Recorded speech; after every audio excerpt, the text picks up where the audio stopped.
ചെലപ്പോ ചൂടാവാൻ ഈ സാധനം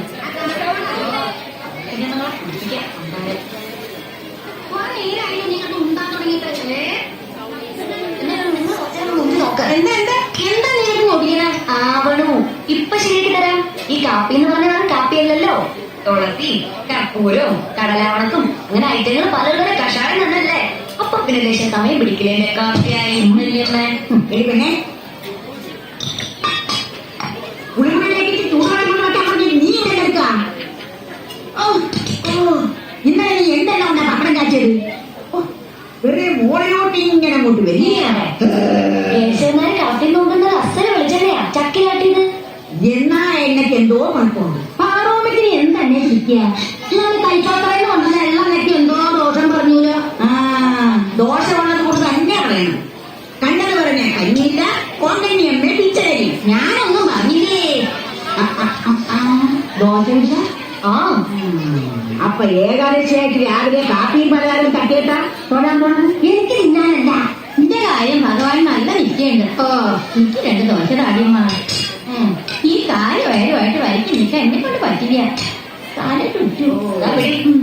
ഓ പിന്നെ ഈ ചട്ടിയ കശുമാങ്ങ പോലെ തലയിൽ ചുറ്റിയപ്പോ എന്താണ്? എന്റെ ദേശീയമേ, നിങ്ങൾ ആ മമ്മിയുടെ ചന്ദ്രൻ കാക്കയെ ഒന്ന് കാണിക്കും. ഈ തീറ്റിപ്രമം രോഗം തന്നെയാണ്. അത് കുമ്പിടി മന്ത്രം ചെല്ലി ചരട് ചെലുത്തി കെട്ടിയെന്ന് വിചാരിച്ചു ഈ രോഗം മാറാൻ പോണിക്കേ. ഇത് രോഗമൊന്നുമല്ല, ബാധ തന്നെയാണ്. ദഹനക്കാരൻ സ്വാമിയുടെ ബാധയാണ്. ഒന്നും പറയാനില്ല ബാലാവണി. തെക്കേ ഗ്രാമത്തിന് കുറെ മുല്ലപ്പൂ വളർന്നിട്ടുണ്ട് ഒരു കാലം അല്ലേ വെച്ചുമേ? അടുപ്പത്തിൽ ചെമ്പിൽ വെള്ളം കൂടായി കിടന്നാലേ ഞാൻ അതിനകത്ത് കയറി കിടന്ന് കുളിക്കണം. അതുകൊണ്ട് പോയി കുളിമുറിയിൽ വട്ടപ്പാത്രത്തിൽ ഒഴിച്ചു വെക്കണേ. അതൊക്കെ ചെയ്യാം. നിങ്ങൾ എന്നെ കൂടെ കാക്കണേ. ഞാൻ ഓടിപ്പോയി കുളിച്ചിട്ട് വരാം. ഇന്നെങ്കിലും എന്നെ കൂടെ കൊണ്ടോണേ. എന്നിട്ട് നിങ്ങൾ അമ്പലത്തിലേക്കല്ലേ പോണേ? നീ വന്നാണ് ഉണ്ണിമഴത്ത് ആരാ? അല്ല, നമുക്ക് പെട്ടെന്ന് വരാല്ലോ.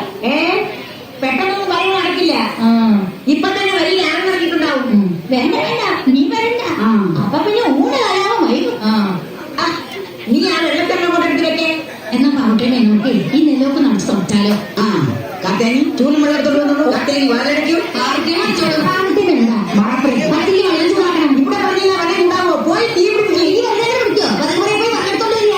വേറെ എടുത്തെന്ന് വിചാരിക്കാം. പോയി വെള്ളം പോയിക്കേ. വെള്ളം പോരില്ലാണ്ട് വിചാരിക്കുക. ചെമ്പടുത്ത് എന്തിനായിട്ട് നടന്നോളുക. ഞാൻ പുറകിലുണ്ടെന്ന് വിചാരിക്കുക. കത്തേനി ഞാൻ നടന്നോളാണ് വിചാരിക്കുക. എന്നിട്ട് നടന്നോളുക. ചോദ്യോത്തരം കൊണ്ട് എങ്ങനെയുണ്ട് പോന്നോളൂ. ആയമ്മ വരുന്നേക്ക് നല്ല നിശ്ചയുണ്ടായിരുന്നു. കുളിമുറിയിലെ വെള്ളം റെഡിയാ. പിന്നെ ഇരുട്ടക്കറി നിൽക്കണ്ട. കുമ്പിടി വന്ന് ഓർമ്മയുണ്ടല്ലോ. ഇന്ന് വെള്ളിയാഴ്ചയാ. അയ്യോ അല്ല പറയാമേ, നിനക്ക് കേൾക്കണോ? നല്ല തങ്കപ്പെട്ട സ്വഭാവമുള്ള ആളാണ് ഉണ്ണിയമ്മ. ദോഷം പറയാതെ പറയരുത്. ഇവര് നിത്യേന അഷ്ടിക്ക് വരിയില്ലാത്ത അമ്പലപ്പാട്ടുകാരുടെ ഏതോ അകന്ന ബന്ധത്തിലുള്ളതാ. ഇവിടെ വന്ന് പാർത്തതാ. വീട്ടിലടുപ്പ് ചെയ്യാനായപ്പോ വീട് പണിക്ക് നിന്നുള്ള പേരുമില്ല. ഒരു സഹായത്തിന് വന്നു. അന്ന് ഇവിടുത്തെ ഇളയ പുത്രന് മോഹം തോന്നി. പുതിയ കുറെ ഉണ്ടാക്കിയിട്ട് കൊടുക്കാൻ വാശി പുറത്ത് മൂപ്പരങ്ങ് വന്നലെ കഴിച്ചു. പാരമ്പര്യം തെറ്റൊന്നുമില്ല. ഇവിടെ കരുത്തിൽ ആ കുട്ടി മിന്നി കിട്ടിയ. നിങ്ങൾക്ക് 3 പേർക്ക് വേറെ പണിയൊന്നുമില്ലേ? ഒരു കല്യാണ കമ്മിറ്റിക്കാർ വന്നിരിക്കണം. കോട്ടയ്ക്കൽ വിജയം പണിക്കരുന്ന ഒരു ശാസ്ത്രജ്ഞനെ ഇറക്കാൻ പോകുന്നു. മൂത്ത കാണുന്നവര് എന്തിനാ അയാളുടെ ചാവടിയന്ത്രത്തിൽ ഡേറ്റ് നോക്കാൻ. സിസ്റ്റേഴ്സ്, എന്താ നിങ്ങൾ നോക്കിക്കോ. ആ ഒരു കടമ്പ, ഈ കോട്ടയ്ക്കൽ കടമ്പ ഒന്ന് കടന്നു കിട്ടിയാൽ ചിലപ്പോ ചിലതൊക്കെ നടക്കും. കേട്ടോ മണിയെ? നടന്നു. കേശവന്മാര് പകരം രാത്തൊക്കെ തെക്ക് മടക്കം നടക്കും. ഈ കല്യാണം കഴിഞ്ഞാലേ ബാലാമണി സ്ഥലം. കല്യാണം കഴിഞ്ഞാൽ നീ പോവും. എനിക്കറിയാം. എവിടേക്കാ? അമേരിക്കക്ക്. ഇല്ലാത്തിക്ക നടക്കുവോ കേശവ? വേശാമണി അമ്മാക്ക് ഇപ്പൊ എത്ര വയസ്സായി? 77. ഇങ്ങനെ ഒരു 3 കൊല്ലം കൂടി നടക്കും. പിന്നെ കിടക്കും. ആരെങ്കിലും ഉണ്ടെങ്കിൽ എടുക്കും. അല്ലാതെ എന്റെ ചിരിയും കഴിയൊന്നും വേണ്ട. അവരുടെ പിന്നാലെ നിങ്ങളും പോരും.